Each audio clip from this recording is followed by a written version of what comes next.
Hello friends, તો આજે હું તમને જણાવીશ કે એક સાથે તમારે કોન્ફરન્સ કોલ કરવો હોય તો કઈ રીતના કરી શકાય. આજે પણ ઘણા લોકોને કોન્ફરન્સ કોલ કઈ રીતના કરી શકાય એ નથી ખબર. કોન્ફરન્સ કોલ એટલે 1 થી 5 જણા એક સાથે વાત કરવી હોય તો કઈ રીતના કરી શકાય. એક જ કોલની અંદર 5 જણા સાથે વાત કરી શકે છે. એક જ કોલની અંદર એક સાથે 5 જણા ગ્રુપ કોલિંગની જેમ વાત કરી શકે છે. તેને કોન્ફરન્સ કોલ કહેવાય છે. હવે એક કોલમાં 5 લોકોને કેવી રીતના એડ કરી શકાય ચાલો જાણી લઈએ. આ ઘણી કામની વસ્તુ છે. એક સાથે આપણા ગ્રુપમાં કોઈ સાથે વાત કરવી હોય, મીટિંગ કરવી હોય, બિઝનેસ મીટિંગ કરવી હોય અથવા તો કોઈ પણ બીજા કામ હોય તો આપણા ગ્રુપ સર્કલમાં સગા સંબંધીઓને એક સાથે 5 લોકોને એડ કરીને વાત કરી શકાય છે. મેક્સિમમ 5 લોકો એડ કરી શકાય છે. બાકી 1, 2, 3 તમારી ઈચ્છા પ્રમાણે તમે કોન્ફરન્સ કોલમાં એડ કરી શકો છો. હવે અહીંયા જોઈ શકો છો, આપણે સૌથી પહેલાં અહીંયા કોલ લગાવી દઉં છું. હવે આ એક કોલ છે. અહીંયા સામેવાળા વ્યક્તિએ કોલ ઉપાડી લીધો.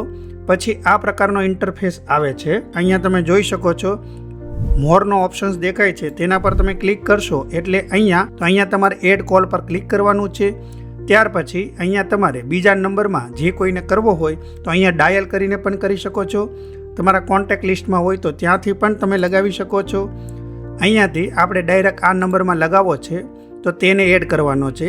તો સામેવાળો વ્યક્તિને પહેલાં હોલ્ડ પર જતું રહેશે, પછી એ વ્યક્તિ ઉપાડશે એટલે અહીંયા જોઈ શકો છો ઓન હોલ્ડનો ઓપ્શન્સ અહીંયા જોવા મળે છે. તો આપણે શું કરવાનું છે, પહેલો હોલ્ડ પર જતો રહેશે. જ્યાં સુધી બીજો વ્યક્તિ ફોન ના ઉપાડે ત્યાં સુધી હોલ્ડ પર જતો રહેશે. કેસેટ બોલવા લાગશે કે સામેવાળા વ્યક્તિએ તમારો ફોન હોલ્ડ પર રાખેલો છે.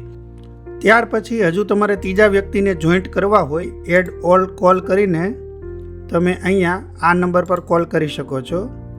આ નંબર પર જેવો કોલ કરશો એટલે આ રીતના તેને જતો રહેશે.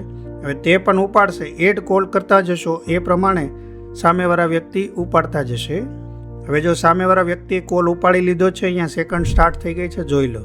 હવે ત્યાર પછી તમારે શું કરવાનું છે, અહીંયા તમારે મોર પર ક્લિક કરવાનું છે, જોઈ લો. મોર પર ક્લિક કરશો એટલે અહીંયા તમારે મર્જનો ઓપ્શન્સ અહીંયા જોવા મળે છે, તેના પર તમારે ક્લિક કરી દેવાનું છે. મર્જ પર ક્લિક કરી દેશો એટલે જેટલા પણ કોલ ચાલુ હશે તે બધા જ અહીંયા જોઈન્ટ થઈ જશે. અહીંયા અને લખાઈને પણ આવી જશે કોન્ફરન્સ કોલ. આ રીતે અહીંયા નામ લખાઈને આવી જશે કોન્ફરન્સ કોલ, એટલે સમજી લેવાનું કે કોન્ફરન્સ કોલ ચાલુ થઈ ચૂક્યો છે. આના માટે તમારે નેટવર્ક સારું હોવું જરૂરી છે. ઘણીવાર નેટવર્ક પ્રોબ્લેમ હોય તો કોન્ફરન્સ કોલ થતો નથી. તમારા મોબાઈલનું રિચાર્જ પણ હોવું જરૂરી છે. એ વસ્તુનું પણ તમારે ધ્યાન રાખવાનું છે. તમારે હજુ કોઈને એડ કરવા છે તો 3 ડોટ પર ક્લિક કરો, એડ કોલ પર ક્લિક કરો. આ રીતે તમે મર્જ કરી શકો છો. એક વ્યક્તિ ફોન કાપશે તો બધાના ફોન કપાઈ જશે જેને કોન્ફરન્સ કોલ કર્યો હોય તો. બાકી બીજા કોન્ફરન્સ કોલમાં બીજા કોઈ કાપે તો એની રીતે કાપી શકે છે.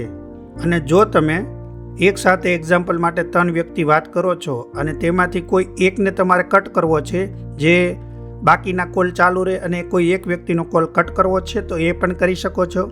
તેના માટે અહીંયા તમારે 3 ડોટ પર ક્લિક કરવાનું છે, મેનેજ પર ક્લિક કરવાનું છે. ત્યાર પછી અહીંયા જોઈ શકો છો 2 કોલ અત્યારે ચાલુ છે, તો જેનો તમારે કટ કરવા માંગતા હોય તેનો આ રીતે તેના પર અડીને અહીંયા કટ થઈ શકે છે. હવે તમે જોશો તો અહીંયા મર્જમાં જોઈ શકો છો એ નામ જતું રહ્યું છે, કારણ કે એનો ફોન કપાઈ ગયો છે. તો આ રીતે તમે કોઈનો પણ ફોન કાપી પણ શકો છો ગ્રુપમાં. અને જો અહીંયાથી તમે કાપશો તો એકસાથે બધા જ ફોન કપાઈ જાય છે, પરંતુ ત્યાં જઈને કાપશો તો સ્ટેપ બાય સ્ટેપ જેને કાપવા માંગો છો તેનો જ ફોન કટ થાય છે. આ રીતે કોન્ફરન્સ કોલ કરી શકો છો. આમાં તમને કંઈ પણ ના સમજાયું હોય તો તમે નીચે કમેન્ટ કરી શકો છો.